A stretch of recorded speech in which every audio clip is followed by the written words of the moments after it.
Welcome to wishful ಅಡುಗೆ ಮನೆ.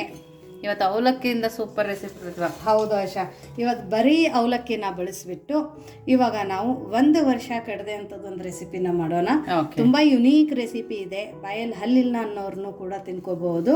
So ಅಷ್ಟು ನಾವು ಉತ್ತರ ಕರ್ನಾಟಕದ ಬರೀ ಅವಲಕ್ಕಿ ಒಗ್ಗರಣೆಗಳನ್ನ ತಿಂದಿದ್ದೀವಿ.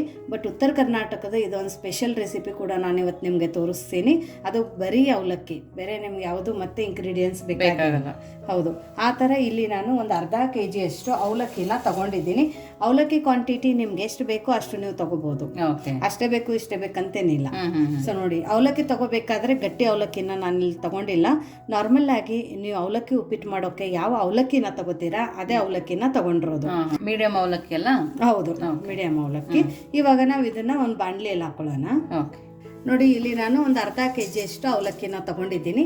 ಇವಾಗ ಒಂದು ಸರ್ತಿ ಇದನ್ನ ತೊಳೆದ್ಬಿಟ್ಟು ಒಳಗಿನ ಡಸ್ಟ್ ಎಲ್ಲ ತಕ್ಕೋಬೇಕು. ಸೊ ಒಂದೇ ಸರ್ತಿಗೆ ಜಾಸ್ತಿ ನೀರು ಹಾಕಿ ಪಟ್ ಅಂತ ಈ ಥರ ಕೈ ಆಡಿಸಿದ್ರೆ ಮೇಲ್ಗಡೆ ಎಲ್ಲ ಏನು ಹೊಲಸೆಲ್ಲ ಇರುತ್ತೆ, ಡಸ್ಟ್ ಎಲ್ಲ ಇರುತ್ತೆ, ಅದನ್ನು ಬರುತ್ತೆ.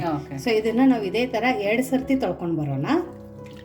ನೋಡಿ, 2 ಸರ್ತಿ ವಾಶ್ ಮಾಡಿಬಿಟ್ಟು ಎಲ್ಲ ನೀರನ್ನು ತಗೊಂಡಿರೋದು. ಇವಾಗ ಏನು ಮಾಡೋಣ ಅಂದರೆ, ಇವಾಗ ಮತ್ತೆ ಇದ್ರೊಳಗಡೆ ಕ್ಲೀನ್ ನೀರನ್ನು ಹಾಕೊಳ್ಳೋಣ. ನಾರ್ಮಲ್ ನೀರೇ ನೋಡಿ. ಅವಲಕ್ಕಿ ತೆಗಿಯೋಷ್ಟೇ ನೀರು ಇಡಬೇಕು, ಜಾಸ್ತಿ ಇರಬಾರ್ದು. ಜಾಸ್ತಿ ನೀರು ಹಾಕ್ಬಾರ್ದು. ಅವಲಕ್ಕಿ ಮೇಲೆ 1 ಇಂಚ್ ಆ ಥರ ಏನಿಲ್ಲ, ಬರೀ ಅವಲಕ್ಕಿ ತೊಯ್ಯೋಷ್ಟಿದ್ರೆ ಸಾಕು. ನೋಡಿ, ಇವಾಗ ಇದನ್ನ ಏನ್ ಮಾಡೋಣ ಅಂದ್ರೆ, ಮೇಲ್ಗಡೆ ಒಂದು ಮುಚ್ಚಳನ ಮುಚ್ಚಿಬಿಟ್ಟು ಒಂದು ಅರ್ಧ ಗಂಟೆ ಇದೇ ತರ ನೆನೆಯೋಕ್ ಬಿಟ್ಬಿಡೋಣ.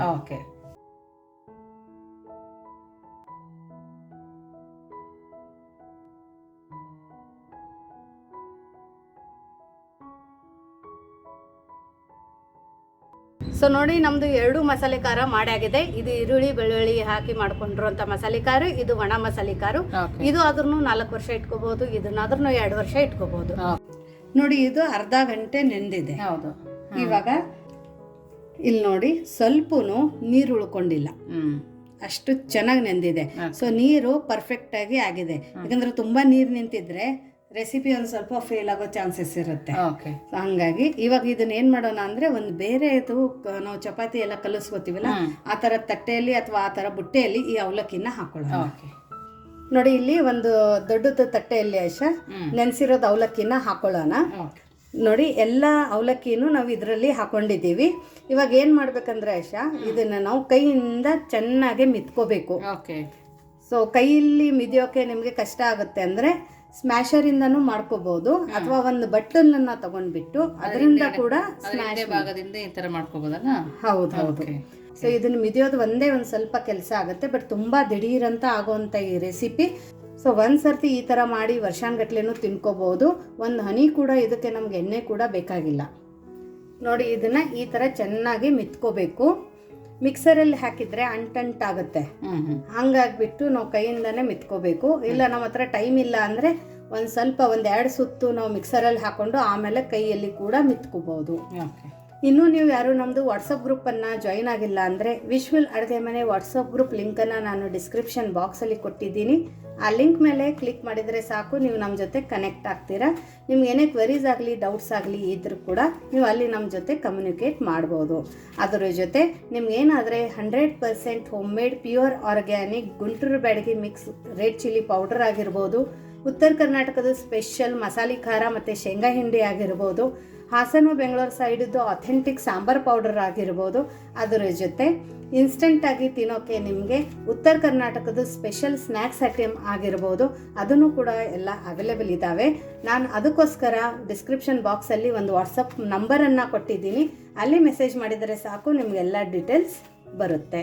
ಸೊ ನೋಡಿ, ಇದನ್ನ ಇವಾಗ ಉಂಡೆ ಆಗ್ತಾ ಇದೆಲ್ಲ ಆಶಾ, ಇದು ಇನ್ನೂ ಚೆನ್ನಾಗಿ ಮಿದಿಬೇಕು. ಎಲ್ಲಿ ಅಗಳ ತರ ನಮ್ಗೆ ಕಾಣಬಾರ್ದು, ಅಲ್ಲಿ ತನಕ ನಾವ್ ಇದನ್ನ ಮಿತ್ಕೊಂಡು ಬರೋಣ. ನೋಡಿ, ಇವಾಗ ಅವಲಕ್ಕಿನ ಮಿತ್ಕೊಂಡ್ ಬಂದಿದೀವಿ.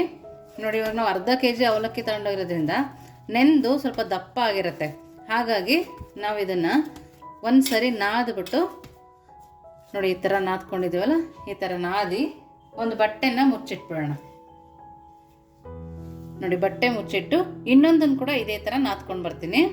ಇನ್ನೊಂದನ್ನು ಕೂಡ ಚೆನ್ನಾಗಿ ನಾದ್ಕೊ ಬಂದಿದ್ದೀನಲ್ಲ, ಅದನ್ನು ಕೂಡ ಜೊತೆಗೆ ಸೇರಿಸಿ ಮತ್ತೊಂದು ಸರಿ ನಾದ್ಕೋಬೇಕು. ನಾವು ಬಟ್ಟೆನ ಅದ್ರ ಮೇಲೆ ಹಾಕೊಳ್ಳಿಲ್ಲ ನೆನೆಸಿ ಅಂತಂದರೆ ಅದು ಗಟ್ಟಿ ಆಗೋ ಚಾನ್ಸ್ ಇರುತ್ತೆ. ಆವಾಗ ನಾವು ಮಾಡೋ ರೆಸಿಪಿ ಫೇಲ್ ಆಗುತ್ತೆ. ಹಾಗಾಗಿ ನೆನೆಸಿರೋ ಬಟ್ಟೆನ ಅವಲಕ್ಕಿ ಬಿದ್ದಿರ್ತೀವಲ್ಲ ಒಂದು ಟ್ರಿಪ್ಪು ಅದ್ರ ಮೇಲೆ ಹಾಕೋಬೇಕು. ನಿಮಗಾದರೆ ಒಂದೇ ಸರಿ ನಾದ್ಕೋಬೋದು, ಬಟ್ ಆಗಲ್ಲ ಅಂಥೇಳಿ ಎರಡು ಸರಿ ನಾದ್ಕೊಂಡು ಈ ಥರ ಮಿಕ್ಸ್ ಮಾಡ್ಕೊಳ್ತಾ ಇದ್ದೀನಿ. ನೋಡಿ ಇವಾಗ ಎರಡನ್ನು ಸೇರಿಸಿದ್ದೀನಿ. ನೋಡಿ ಇವಾಗ ನೋಡಿ ಈ ಥರ ಅಗಲ ಮಾಡ್ಕೊಂಡ್ಮೇಲೆ ಒಂದು ಅರ್ಧ ಸ್ಪೂನ್ ಆಗೋಷ್ಟು ಉಪ್ಪನ್ನು ಸೇರಿಸ್ಕೊಳ್ಳೋಣ. ಉಪ್ಪನ್ನ ನೋಡಿ ಹಾಕೋಬೇಕು, ಒಣಗಿದ ಮೇಲೆ ಉಪ್ಪು ಜಾಸ್ತಿ ಆಗುತ್ತೆ. ಹಾಗಾಗಿ ನಾನು ಇಲ್ಲೊಂದು ಅರ್ಧ ಸ್ಪೂನ್ ಆಗೋಷ್ಟೇ ಹಾಕ್ಕೊಂಡು ಮತ್ತೆ ಇದನ್ನು ಚೆನ್ನಾಗಿ ನಾದ್ಕೊಳ್ತಾ ಇದ್ದೀನಿ. ನೋಡಿ ಈ ಥರ ಚೆನ್ನಾಗಿ ನಾದ್ಕೋಬೇಕು, ಉಪ್ಪು ಮತ್ತು ಅವಲಕ್ಕಿ ಎಲ್ಲದಕ್ಕೂ ಸೇರೋ ಥರ ನಾದ್ಕೊಂಬರೋಣ. ನೋಡಿ ಉಪ್ಪು ಹಾಕಿದ ಮೇಲೆ ಕೂಡ ಚೆನ್ನಾಗಿ ನಾದ್ಕೊಂಡಿದ್ದೀನಿ. ಅವಲಕ್ಕಿ ನಾವು ಕೈಯಲ್ಲೇ ಸಾಫ್ಟ್ ಮಾಡಬೇಕು. ಇವಾಗ ಇದ್ರ ಮೇಲೆ ಒಂದು 5 ನಿಮಿಷ ಒದ್ದೆ ಬಟ್ಟೆನ ಮುಚ್ಚಿಟ್ಬಿಡೋಣ. ನೋಡಿ ಒಂದು 5 ನಿಮಿಷ ಒದ್ದೆ ಬಟ್ಟೆನ ಮುಚ್ಚಿಟ್ಟಿದ್ದೀನಿ. ನೆಕ್ಸ್ಟ್ ಏನು ಮಾಡೋದು ನೋಡೋಣ ಬನ್ನಿ. ನೋಡಿ ಇವಾಗ ಈ ಥರ ಮಾಡ್ಕೊಂಡು ಇಟ್ಕೊಂಡಿದ್ರೆ ಆಶಾ ಚೆನ್ನಾಗಿ ನಮ್ದು ಹಿಟ್ಟು ನೆಂದಿದೆ ನೋಡಿ. ಹೌದು. ಆಮೇಲೆ ಹಿಟ್ಟು ಇದು ಸ್ವಲ್ಪ ಡ್ರೈ ಆಗಬಾರ್ದು, ಸ್ವಲ್ಪನೂ ಡ್ರೈ ಆಗಬಾರ್ದು. ಯಾಕಂದ್ರೆ ಅವಲಕ್ಕಿ ಎಲ್ಲ ಹಾಗೇನೆ ನೀರು ಇಳ್ಕೊತಾನೆ ಇರುತ್ತೆ, ಮೇಲ್ಗಡೆ ಕಟ್ಟಿ ಆಗೋ ಚಾನ್ಸಸ್ ಇರುತ್ತೆ. ಆವಾಗ ನಾವು ಮಾಡೋವಂಥ ಹಪ್ಪಳ ಚೆನ್ನಾಗಿ ಬರಂಗಿಲ್ಲ. ಓಕೆ. ಇವಾಗ ನೋಡಿ ಈ ಥರ ನಾವು ಸಿಲಿಂಡ್ರಿಕಲ್ ಶೇಪಲ್ಲಿ ಎಲ್ಲ ಉಳ್ಳೆಗಳನ್ನ ಮಾಡ್ಕೊಳ್ಳೋಣ ಅಂತೆ. ಯಾಕಂದ್ರೆ ಬೇಗ ಬೇಗ ಆಗುತ್ತೆ. ಹೌದು. ಕೈಗೆ ಎಣ್ಣೆನ ಹಚ್ಕೋಬೇಕಂತೇನಿಲ್ಲ. ನೋಡಿ ಹಿಂಗೆ ಒತ್ತಿದ್ರೆ ಸ್ವಲ್ಪ ನೀರು ಹತ್ತಾ ಇಲ್ಲ ಕೈಗೆ. ಸೊ ಪರ್ಫೆಕ್ಟಾಗಿ ನಾದಿದೆ ಹಿಟ್ಟು ಅಂತ. ಸೊ ಎಲ್ಲದನ್ನು ಉಂಡೆನ ನಾವು ಇದೇ ಥರ ಮಾಡ್ಕೊಂಡು ಬರೋಣ. ನೋಡಿ ಎಲ್ಲದನ್ನು ಇದೇ ಥರ ಮಾಡ್ಕೊಂಡು ಬಂದಿರೋದು. ಇವಾಗ ಏನು ಮಾಡೋಣ ಅಂದರೆ ಆಶಾ ಒಂದೊಂದು ತಕ್ಕೊಳ್ಳೋಣ. ತಕ್ಕೊಂಡ್ಬಿಟ್ಟು ಮಿಕ್ಕಿದ್ರಲ್ಲಿ ನಾವು ಈ ಥರ ಒದ್ದೆ ಬಟ್ಟೆನ ಹಾಕಿ ಇಟ್ಬಿಡೋಣ, ಗಾಳಿ ಹೋಗಬಾರ್ದು. ಸೊ ಇವಾಗ ಇದು ಒಂದು ತಕ್ಕೊಂಡಿರೋದನ್ನ ನಾವು ನೋಡಿ ಇಲ್ಲಿ ಮಿಕ್ಸರ್ ಮಾಡೋದು ಮನೆಯನ್ನ ತಗೊಂಡಿರೋದು. ಇವತ್ತೇ ನಾವು ಈ ಅವಲಕ್ಕಿಯಿಂದ ಮಿಕ್ಸರ್ ಮಾಡುವಂಥ ಮನೆಯನ್ನ ಹಾಕೊಂಡ್ಬಿಟ್ಟು ಇವತ್ತಿಂದ ಈ ರೆಸಿಪಿ ಮಾಡೋಣ ಆಶಾ. ನೋಡು ಇವಾಗ ಈ ಉಂಡೆ ಇದೆಲ್ಲ ಇದನ್ನ ಇದ್ರೊಳಗಡೆ ಹಾಕೊಳ್ಳೋಣ. ಹಾಕೊಂಡ್ಬಿಟ್ಟು ಇದ್ರೊಳಗಡೆ ಎಷ್ಟು ಹಿಡಿಸುತ್ತೆ ಅಷ್ಟು ನೀವು ಹಾಕೋಬಹುದು. ಓಕೆ. ಇವಾಗ ನಾನು ಅದು ಇದನ್ನ ಆಗಬಾರ್ದು ಅಂಥೇಳಿ ಒಂದೊಂದು ಉಂಡೆನ ಹಾಕ್ಕೊಂಡು ಇದನ್ನು ಲಾಕ್ ಮಾಡ್ಕೊಳ್ಳೋಣ. ಲಾಕ್ ಮಾಡ್ಕೊಂಡ್ಬಿಟ್ಟು ಇವಾಗ ನಾವು ಇದನ್ನು ಯಾವ ಥರ ಬಿಡೋದು ಅಂತ ನೋಡೋಣ. ನೋಡಿ ಇವಾಗ ಇದನ್ನು ನಾವು ಅವಲಕ್ಕಿದ್ದು ಕುರುಡ್ಗಿನ ಹಾಕೊಳ್ಳೋಣ ಆಶಾ. ನೋಡಿ ಎಷ್ಟು ಚೆನ್ನಾಗಿ ನಾವು ಇದನ್ನ ಮಿತ್ಕೊಂಡಿರ್ತೀವಲ್ಲ ಅಷ್ಟು ಚೆನ್ನಾಗಿ ಇದ್ರ ಸಂಡಿಗೆ ಬರುತ್ತೆ ನೋಡು. ಆಮೇಲೆ ಈ ತರ ಕಟ್ ಮಾಡಿ ಹಿಂಗೆ ಮೇಲ್ಗಡೆ ಬಿಡಬೇಕು. ನೀವು ಚೆನ್ನಾಗಿ ಮಿತ್ಕೊಂಡಿಲ್ಲ ಅಂದ್ರೆ ಈ ತರ ಬರಲ್ಲ ನೋಡು. ಎಷ್ಟು ಎತ್ತಿದ್ರು ಜಾಸ್ತಿ ಕಟ್ ಆಗಂಗಿಲ್ಲ. ಸೊ ನೀಟಾಗಿ ಈ ತರ ಹಾಕೋಬೇಕು. ಆಮೇಲೆ ಕಟ್ ಮಾಡಿ ಹಿಂಗೆ ಬೇಯಿಸಂಗಿಲ್ಲ, ಏನಿಲ್ಲ, ಏನೂ ಇಲ್ಲ. ನೀವು ದಪ್ಪ ಬೇಕಂದ್ರೆ ದಪ್ಪ ಹಾಕೋಬಹುದು, ಸಣ್ಣ ಬೇಕಂದ್ರೆ ಸಣ್ಣ ಕೂಡ ಹಾಕೋಬಹುದು. ಬಟ್ ಇಲ್ಲಿ ನಾವು ಮಿಕ್ಸರ್ ಇರುತ್ತಲ್ಲ ಆ ಸೈಜಿನ ಪ್ಲೇಟನ್ನು ಹಾಕೊಂಡು ಹಾಕೋತಾ ಇದ್ದೀವಿ. ಆಫೀಸ್ಗೆ ಹೋದವರು ಬ್ಯಾಚುಲರು ಕೂಡ ಅವಲಕ್ಕಿದು ಈ ರೆಸಿಪಿನ ಮಾಡ್ಕೋಬಹುದು. ಎಲ್ಲದೂ ನಾವು ಇದೇ ಥರ ಮಾಡ್ಕೊಂಡು ಬರೋಣ. ನೋಡಿ ಎಲ್ಲದನ್ನು ಅದೇ ಥರ ಮಾಡ್ಕೊಂಡು ಬಂದಿದ್ದೀವಿ. ಇದನ್ನು 2 ದಿನ ಬಿಸಿಲಲ್ಲಿ ಚೆನ್ನಾಗಿ ಒಣಗಿಸ್ಕೊಂಡು ಬರೋಣ. ನೋಡಿ ಇದು ಅವಲಕ್ಕಿದ ಕುರುಡ್ಗಿ ಬಿಸಿಲಲ್ಲಿ ಚೆನ್ನಾಗಿ ಒಣಗಿಸ್ಕೊಂಡು ತೊಗೊಂಡು ಬಂದಿರೋದು. ಇದು 2 ದಿವಸದಲ್ಲಿನೇ ಒಣಗಿದೆ ಆಶಾ. ಯಾಕಂದ್ರೆ ಬಿಸಿಲು ತುಂಬಾ ಜಾಸ್ತಿ ಇತ್ತಲ್ಲ, ಹಂಗಾಗಿ ಸೊ ಇದು ತುಂಬಾ ಡಿಫ್ರೆಂಟ್ ಆಗಿ ಇದು ಒಂದು ನಾವು ಕುರುಡ್ಗಿ ಅಂತ ಇದಕ್ಕೆ ಕರಿತೀವಿ, ಅವಲಕ್ಕಿ ಕುರುಡ್ಗಿ ಅಂತ. ನೀವು ನಿಮ್ಮ ಸೈಡಲ್ಲಿ ಇದಕ್ಕೆ ಏನಂತ ಕರಿತೀರಂತಾನು ನಮಗೆ ಕಮೆಂಟ್ ಮೂಲಕ ತಿಳಿಸಿ. ಯಾಕಂದ್ರೆ ಕೆಲವೊಬ್ರು ಹಪ್ಪಳ ಅಂತಾರೆ, ಅವಲಕ್ಕಿ ಹಪ್ಪಳ ಅಂತಾನೆ ಕರೀತಾರೆ, ಸಂಡಿಗೆ ಅಂತಾನು ಕರೀತಾರೆ. ಸೊ ನೀವು ಏನಂತ ಕರಿತೀರಂತಾನು ನಮಗೆ ಕಮೆಂಟ್ ಮೂಲಕ ತಿಳಿಸಿ. ಇದು ನೋಡಿ ಎಷ್ಟು ಕ್ರಿಸ್ಪಿಯಾಗಿ ಒಣಗಿದೆ ಅಂತ. ನೋಡು ಪ್ರತಿಭಾ, ಕೈಯಲ್ಲಿ ಪುಡಿ ಪುಡಿ ಆಗ್ತದೆ, ಫುಲ್ ಪುಡಿ ಪುಡಿಯಾಗಿದೆ. ಅಷ್ಟು ಚೆನ್ನಾಗಿ ಒಣಗಿದೆ ಇದು. ಬರೀ ಎಷ್ಟು ದಿಢೀರಂತ ಮಾಡಿದ್ದೀವಿ ಅಂದರೆ ಬರೀ 10 ನಿಮಿಷದಲ್ಲಿ ಆಗೋವಂಥ ಇದೊಂದು ರೆಸಿಪಿ. ಬ್ಯಾಚುಲರು ಕೂಡ ಮಾಡ್ಕೋಬೋದು, ವರ್ಕಿಂಗ್ ಹೋಗೋರು ಕೂಡ ಮಾಡ್ಕೋಬೋದು. ಇದ್ರ ಎಳೆಗಳು ಕೂಡ ನೀವು ನೋಡ್ಬೋದು, ಕೂದಲೆಳೆ ಅಂತೀವಿ ಅಶಾ ನಾವು. ಕೂದಲೆಳೆ ಥರ ಹಾಕಿ ಇದನ್ನ ಕುರುಡ್ಗಿ ಅಂತ. ಸೊ ನೋಡಿ ಕೂದಲೆಳೆ ಥರನೂ ಹಾಕಿದ್ದೀವಿ. ಆಮೇಲೆ ಒಂದು ಸ್ವಲ್ಪ ದಪ್ಪ ಕೂಡ ಹಾಕ್ಕೊಂಡಿದ್ದೀವಿ. ಸೊ ಇವತ್ತೇ ನಾನು ನಿಮಗೆ ಇದು ಎರಡೂ ಕರೆದ್ಬಿಟ್ಟು ತೋರಿಸ್ತೀನಿ ಎಷ್ಟು ಚೆನ್ನಾಗಿ ಅರಳುತ್ತೆ ಅಂತ. ಯಾಕಂದರೆ ಇದೇನು ನಾವು ಕುದಿಸಿಲ್ಲ, ನೆನೆಸಿಟ್ಟಿಲ್ಲ, ಏನೂ ಇಲ್ಲ ಆಶಾ. ಹಂಗಾಗಿ ಇದನ್ನು ನಾವು ಇವಾಗ ಕರೆದ್ಬಿಟ್ಟು ನೋಡೋಣ. ನೋಡಿ ಎಣ್ಣೆ ಚೆನ್ನಾಗಿ ಬಿಸಿ ಮಾಡ್ಕೋಬೇಕು. ಎಣ್ಣೆ ಚಲೋ ಬಿಸಿಯಾಗನ ಆಶಾ. ಫ್ಲೇಮನ್ನು ಮೀಡಿಯಮ್ ಫ್ಲೇಮಲ್ಲಿ ಇಟ್ಕೊಂಡು ಇವಾಗ ನಾವು ಇದ್ರೊಳಗಡೆ ಕುರುಡ್ಗಿನ ಹಾಕೊಳ್ಳೋಣ. ನೋಡಿ ಹೂವು ಅರಳ್ದಂಗೆ ಅರಳುತ್ತೆ ನೋಡು ಪ್ರತಿಭಾ. ಹೌದು, ಯಾವುದೇ ಥರ ಸೋಡಾ ಇಲ್ಲ, ಪಾಪರ್ ಖಾರ ಇಲ್ಲ. ನೋಡಿ ಯಾರೂ ಅನ್ನಂಗಿಲ್ಲ ಇದು ಅವಲಕ್ಕಿದಿದೆ ಅಂತ. ಹೌದು, ಅಷ್ಟು ಚೆನ್ನಾಗಿದು ಅರಳಿದೆ ಮತ್ತು ಅಷ್ಟೇ ಬಿಳಿಯಾಗಿ ಬಂದಿದೆ. ಹೌದು, ವೈಟ್ ವೈಟ್ ತುಂಬ ಚೆನ್ನಾಗಿದೆ. ಇವಾಗ ಕರೆದ ನಂತರ ನಾವು ಏನು ಮಾಡೋಣ ಅಂದರೆ ಫ್ಲೇಮನ್ನು ಮೀಡಿಯಮ್ ಫ್ಲೇಮಲ್ಲಿ ಇವಾಗ ಇಟ್ಕೊಳ್ಳೋಣ. ಇದಕ್ಕೆ ಒಂದು ಸ್ವಲ್ಪ ಎಣ್ಣೆ ಅಂಶ ಬಿಸಿನೇ ಇರಬೇಕು, ಓಕೆ. ಇಲ್ಲ ಅಂದರೆ ಎಣ್ಣೆ ಹಿಡ್ಕೊಳ್ಳುತ್ತೆ. ನೋಡಿ, ಎಣ್ಣೆಗೆ ಹಾಕಿದ ತಕ್ಷಣ ಚೆನ್ನಾಗಿ ಅರಳತೈತೆ. ಇವಾಗ ಫ್ಲೇಮನ್ನು ಮತ್ತೆ ಲೋ ಫ್ಲೇಮಲ್ಲಿ ಮಾಡ್ಕೊಳ್ಳೋಣ. ತೆಗೆದ ನಂತರ ಮತ್ತೆ ಒಂದು ಸ್ವಲ್ಪ ಮೀಡಿಯಮ್ ಫ್ಲೇಮಲ್ಲಿ ಇಟ್ಕೊಳ್ಳೋಣ. ಅಷ್ಟರಲ್ಲಿ ಏನಾಗುತ್ತೆ ಅಂದರೆ ಎಣ್ಣೆ ಚೆನ್ನಾಗಿ ಬಿಸಿ ಆಗುತ್ತೆ. ಹೌದು. ನೋಡಿ, ಇವಾಗ ದಪ್ಪದಿದೆಲ್ಲ ಅಂಶ ಇದನ್ನು ಕೂಡ ಹಾಕೊಳ್ಳೋಣ. ಓಕೆ. ನೋಡಿ, ಸಣ್ಣ ಬೇಕಂದರೆ ಸಣ್ಣ ಹಾಕೋಬೋದು, ದಪ್ಪ ಬೇಕಂದರೆ ದಪ್ಪ ಹಾಕೋಬೋದು. ಬಟ್ ಎಣ್ಣೆಯಲ್ಲಿ ಕರಿಬೇಕಾದ್ರೆ ಕೇರ್ಫುಲ್ಲಾಗಿ ಕರ್ಕೊಳ್ಳಿ. ಚೆನ್ನಾಗಿ ಒಣಗಿದ್ರೆ ಆಶ ಸ್ವಲ್ಪ ಸಿಡೆಲ್ಲ. ಓಕೆ, ಚೆನ್ನಾಗಿ ಒಣಗಬೇಕಲ್ಲ. ಹೌದು, ಒಂದು ಕೆರಡಾಗಿದೆ ಇದು ಎಳೆ. ನೋಡಿ, ಯಾವಾಗಾದರೆ ಇಮಿಡಿಯೇಟಾಗಿ ವರ್ಕಿಂಗ್ ಇದ್ದೀವಿ ಅಂದರೆ ನೀವು ಸಂಜೆ ಬಂದು ಕೂಡ ಮಾಡ್ಕೋಬೋದು. ಬೆಳಗ್ಗೆಗೆ ಮತ್ತೆ ಆಫೀಸ್ಗೆ ಹೋಗೋ ಟೈಮಲ್ಲಿ ಬಿಸಿಲಲ್ಲಿ ಇಟ್ಟು ಕೂಡ ಹೋಗ್ಬೋದು. ಹೌದು. ನೋಡಿ, ಇವಾಗ ಇದು ಆರಿದ ನಂತರ ಮುರ್ಯಾನ್ ಹೆಂಗತ್ತದಂತ ತಿಂದ್ಬಿಟ್ಟು ಹೇಳೋಣ. ಓಕೆ. ನೋಡಿ, ಅವಲಕ್ಕಿ ಕುರುಡ್ಗಿ ರೆಡಿಯಾಗಿದೆ. ಎಷ್ಟು ದೊಡ್ಡ ಪ್ರಮಾಣದಲ್ಲಿ ಅರಳಿದೆ ಅಂದರೆ 1ಕ್ಕೆ 4 ಪಟ್ಟು ಅರಳಿದೆ. ಹೌದು, ನೋಡಿದ್ರಲ್ಲ, ಸೆಂಟ್ರಲ್ ಇಟ್ಟು ನೋಡಿದ್ರು ಎಷ್ಟು ದೊಡ್ಡದಾಗಿದೆ, ಹೂವಿನಂಗೆ ಆಗಿದೆ. ಬಾಯಿಯಲ್ಲಿ ಇಟ್ಟರೆ ಬೆಣ್ಣೆ ಥರ ಕರಗುತ್ತೆ. ಇದು ಸಣ್ಣ ಎಳೆದು ಆಶ ಕುರುಡಿಗೆ. ಇವಾಗ ನೋಡಿ, ದಪ್ಪ ಎಳೆದನ್ನು ನಾನು ನಿಮ್ಗೆ ತೋರಿಸ್ತೀನಿ.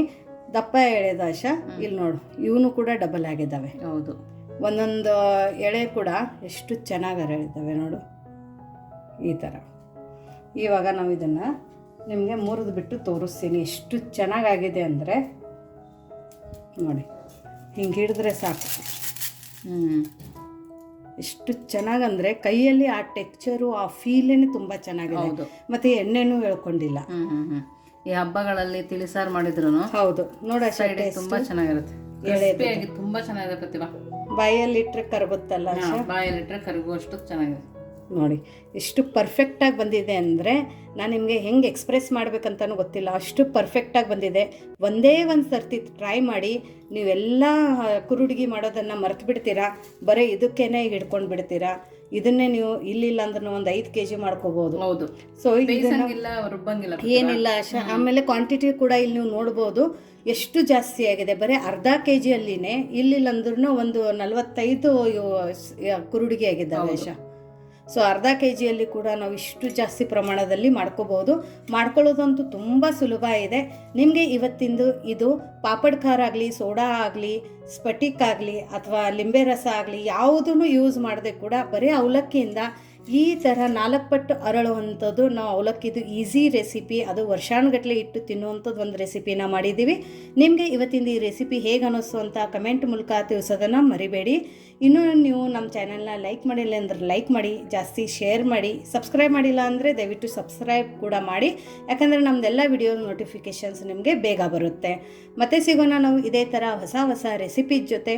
ವಿಶ್ಫುಲ್ ಅಡುಗೆ ಮನೆಯಲ್ಲಿ. Thank you.